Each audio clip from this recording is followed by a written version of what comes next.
আমাদের জীবনের চাইতে আমাদের মায়েদের ইজ্জতের মর্যাদা আমাদের কাছে অনেক বেশি।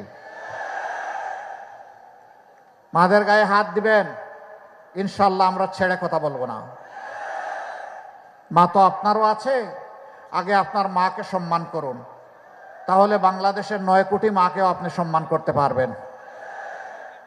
যে নিজের মাকে সম্মান করতে পারে সে দেশের প্রত্যেকটা মাকে সম্মান করতে জানে, আর যে নিজের মাকে সম্মান করার শিক্ষা পায়নি সেই কেবল আমার মায়ের গায়ে হাত দিতে পারে।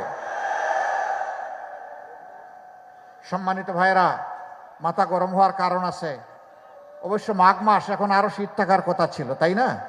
শীত একটু কম, তারপরেও তো মিষ্টি মিষ্টি শীত আছে।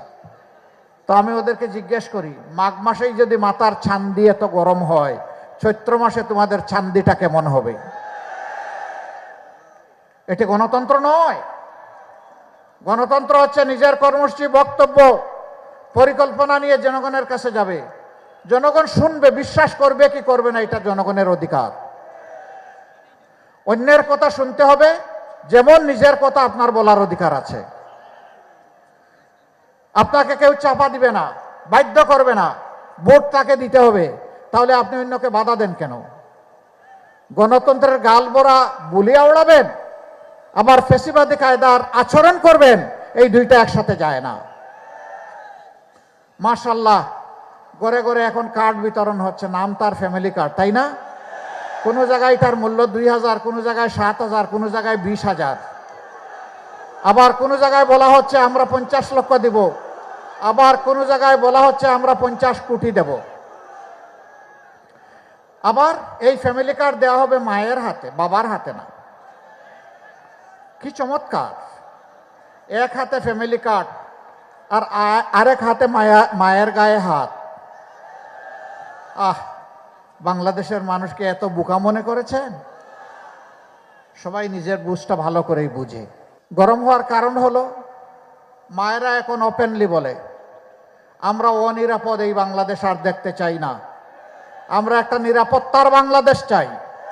আমরা বিশ্বাস করি দাড়িপাল্লা এবং তার সঙ্গীরা এই নিরাপত্তা দিতে পারবে। এইটাই মাদের অপরাধ। ওই যে আমি বলি না, এক বোন তার নিজের পছন্দের পোশাকে তিনি যাচ্ছেন কোথাও, সাংবাদিক বন্ধু তাকে জিজ্ঞেস করছে আগামীতে আপনি কোন ধরনের সরকার চান, কাকে চান? তিনি সংক্ষেপে বলেছেন জামাত। বলছে আশ্চর্য, আপনি জামাতকে চান? বলে হ্যাঁ আমি চাই। বলছে জামাত হলে তো আপনি এই পোশাক পরতে পারবেন না। বলে পরবো না। ওই জামাত আসলে তো আপনার পোশাক পাল্টাতে হবে। বলে যে হ্যাঁ পাল্টাবো। তাহলে আপনি জামাতকে চাচ্ছেন কেন বলেন তো? এই বোনটি উত্তর দিয়েছে জামাত আসলে বাংলাদেশ ঠিক হবে। এরপরে তাকে আবার জিজ্ঞেস করা হচ্ছে জামাতের কোন কাজটি আপনার ভালো লাগে? কয় জামাতই আমার ভালো লাগে। এই যে মায়েরা তাদের নিরাপত্তার জন্যে, সম্মানের জন্যে, আস্থার জন্যে আজকে 11 যদিও নির্বাচনী অক্ষকে বাছাই করে নিছে, এতেই তাদের গায়ে এবং কলিজায় আগুন ধরে গেছে।